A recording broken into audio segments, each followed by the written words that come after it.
Does Monday at the office feel like a storm? Not with Microsoft Copilot. That feeling when Copilot gets everyone up to speed instantly? It's sunny again.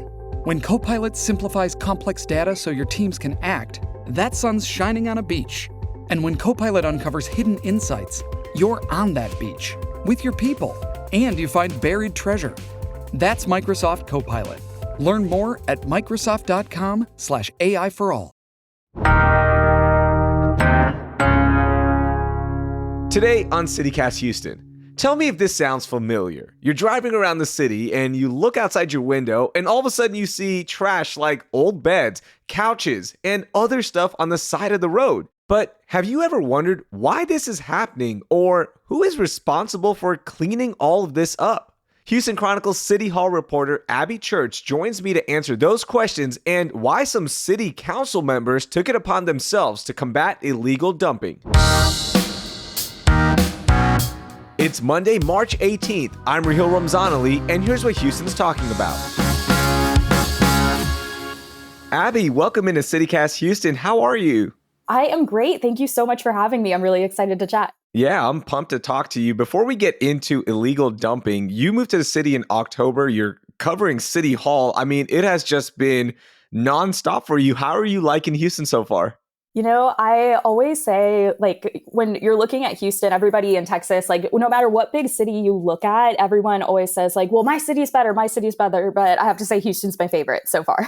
Boom. There you go. Abby, that's how you win some points with our listeners. Houston is the best city. There it is.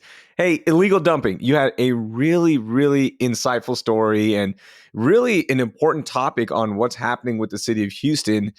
Look, residents are dealing with this. The city is trying to figure all of this out. We see the signs everywhere. But what exactly is illegal dumping?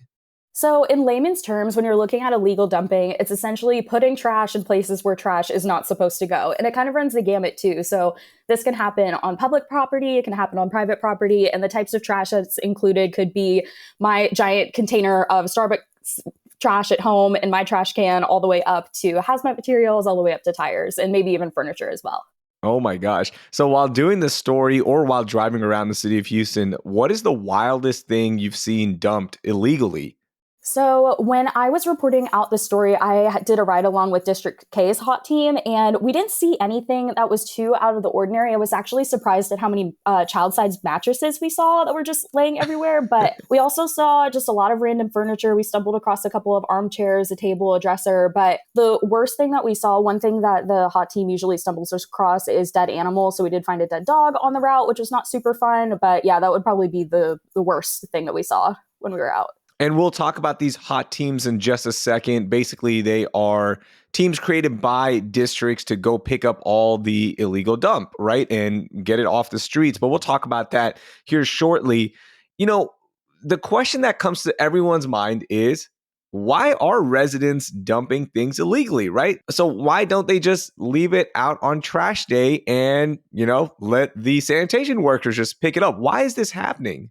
You know, you can't really put a blanket on any one person who illegally dumps or even the group of people who chooses to make that decision. But what I learned throughout the course of my reporting, one of the sources that I talked to for this, he classified illegal dumpers in Houston into 4 categories.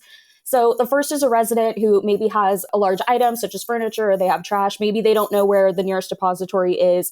They're not educated about it. So they will just find a place to go and illegally dump whatever material they have. Usually that is a situation that is a little bit more of an easy fix. One of the hot teams can come in and educate this person on here's where the depository is, here's what you do. And then that usually doesn't happen again. But the second group is usually contractors who are doing some sort of construction, or maybe they're hired on by a resident in the city to haul away some trash. And instead of taking that to a depository, they will take it and illegally dump it.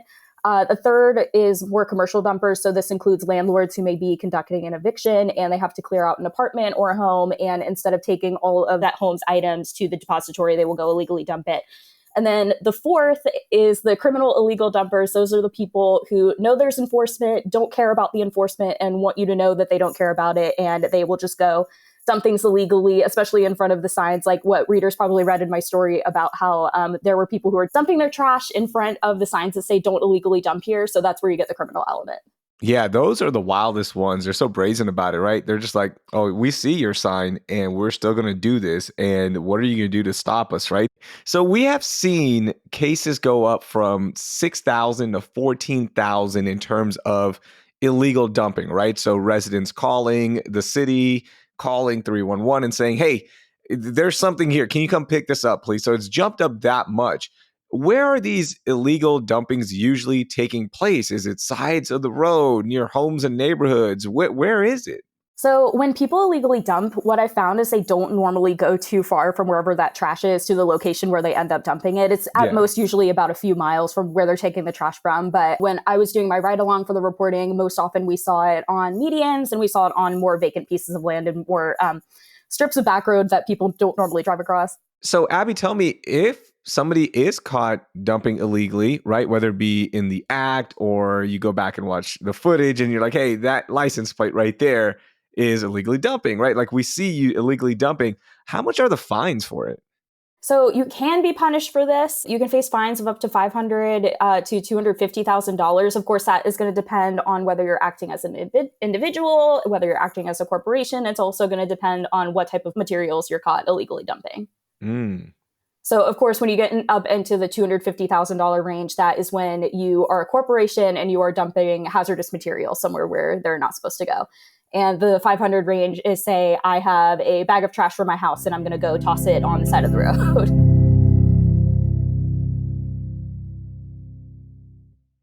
Shipping can make or break a sale, so optimize how you ship your orders with ShipStation. They make it easy to automate and manage orders no matter how big your business grows. And they might even be able to help reduce shipping and warehouse costs. So optimize and keep up your momentum for growth with ShipStation. Sign up for your free 60-day trial now at ShipStation.com and use the code POD. That's ShipStation.com with the code POD.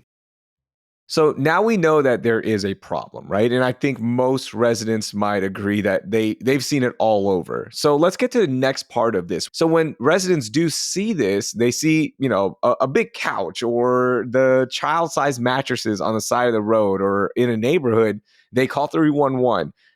How long does it take for the city or these hot teams to come pick up the illegal dump? So it's going to vary depending on who you call. Obviously, if you call 311, the response is going to take a little bit longer. And they have gotten better at that over the course of the past year and a half since a new director of solid waste has taken over. The response time used to be about 45 days, and they've narrowed it down to about 3 to 5, if I remember correctly from my story. Sometimes that can take up to 10 days, but that response time is part of the impetus for why these hot teams were created, because they provide a little bit more of a rapid response. So it kind of depends on which district you're in and which hot team is responding to your request, but usually they're able to get to it pretty quickly within the course of a couple of days. That's good because before, as you mentioned, it was taking a little bit longer. Like what environmental factors and issues could this illegal dumping cause? So illegal dumping actually leads to a lot of really bad ramifications for the environment. I mean, first things first, it's not super pretty to look at. No one really wants to look at a giant pile of garbage. And what normally tends to happen with illegal dumping is someone will leave a mattress on the side of the road, and maybe the first person who sees it happens to have a dresser that they want to get rid of. So they will go and add it to the pile. Then the next person will see it and add to the pile. And the next person will see it. So it kind of creates a make your own depository type situation in a place where it's not necessarily supposed to be. But the chemicals from the trash can often leach into the soil and they can contaminate the groundwater, which is not super great for residents who might be drinking the groundwater nearby.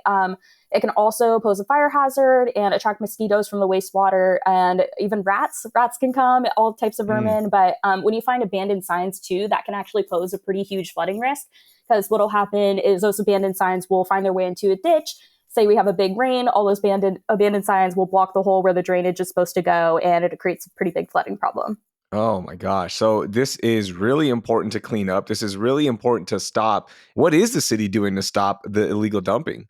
The city has implemented, one of the biggest things so far was the One Clean Houston plan. That was last year under former Mayor Sylvester Turner's administration. That was $17.8 million worth of American Rescue Plan funds that was dedicated toward basically addressing the issue. So this was to help with 311 response. This was to basically increase all of the resources that go toward help cleaning up illegal dumping in the city. And you mentioned, look, the city has tried before and it just sometimes doesn't work. And sometimes it takes a little bit longer. They've spent a lot of money on it as well. Did that help at all? Did those funds actually do anything?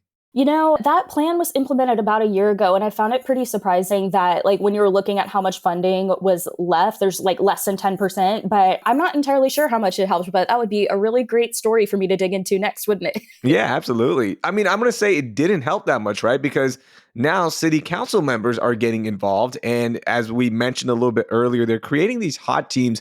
Tell me what is happening in the districts now with combating illegal dumping. Well, so I wouldn't necessarily imply that the American Rescue Plan dollars didn't necessarily help, just because when you're looking at the hot team model, that was implemented like as early as 2012. Obviously, that started under Jerry Davis, and he was one of the first council members to implement a hot team style team that goes out and picks up illegal dumping pretty rapidly.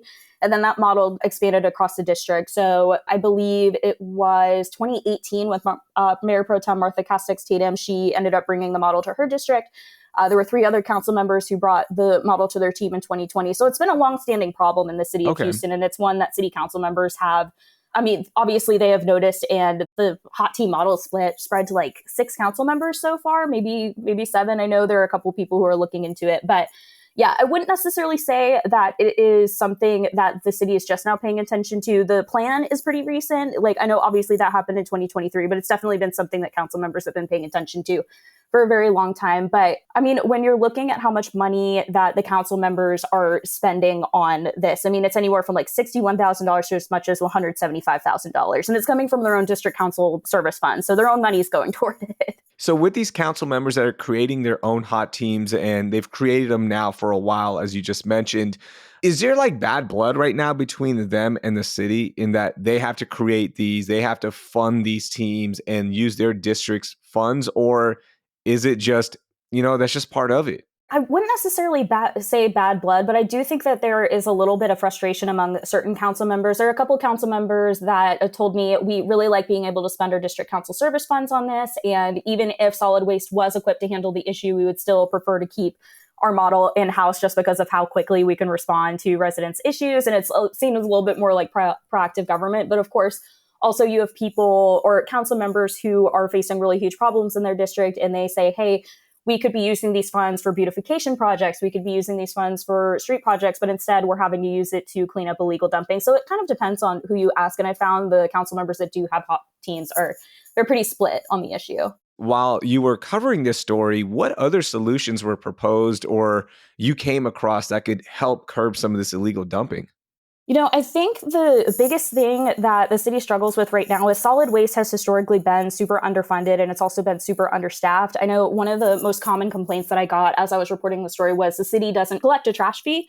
I know when you're looking at Houston, I believe Houston is one of the only big cities in Texas that does not collect a trash fee. And when you're looking at solid waste, the key to anything, I mean, I am allowed to do really great reporting at the Houston Chronicle because I have the resources to do so, right? And the same goes for solid waste. If they don't have the resources to help clean up the problem, then they just simply can't do it. You know what I mean? So when I was doing interviews for this story, what a lot of people were saying is that the city of Houston needs to collect a trash fee to help create additional revenue for solid waste. Yeah, we've talked to other people about that as well, right? That trash fee, a big cities have it, right? I know Dallas has it, San Antonio, and that could help curb a lot of issues.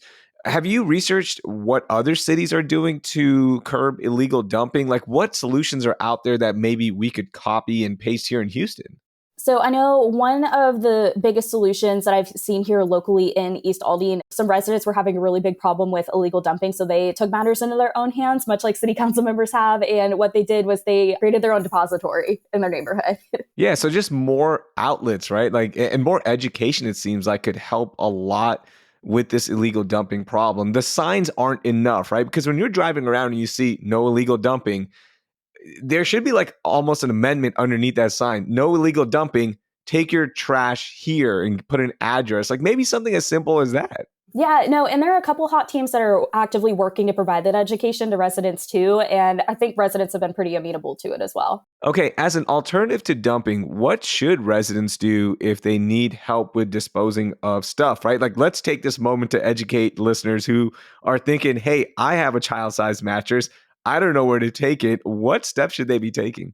All right. So residents who have trash that they need to get rid of, first and foremost, need to hit up a depository. There are 6 of them across the city. The only caveat to using a depository is residents have to bring a proof of residency that matches their ID in order to get rid of items at a depository. But say you are not a Houstonian that has a truck as big as my 1-bedroom apartment.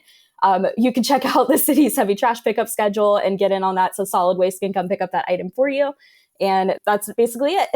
Abby, that was really informative. The story was fantastic to read. It's such an important issue that is impacting a lot of Houstonians. So thank you for doing this story and thank you for joining us. Yeah, thank you so much for having me. It's been a pleasure. That was Abby Church. You can read her story on illegal dumping and all her work with the link in our show notes. So tell me, have you had issues with illegal dumping in your neighborhood? Share your experience by sending us a message with the contact info in the show notes. That will do it for today. Thank you for listening, and I hope you learned something new.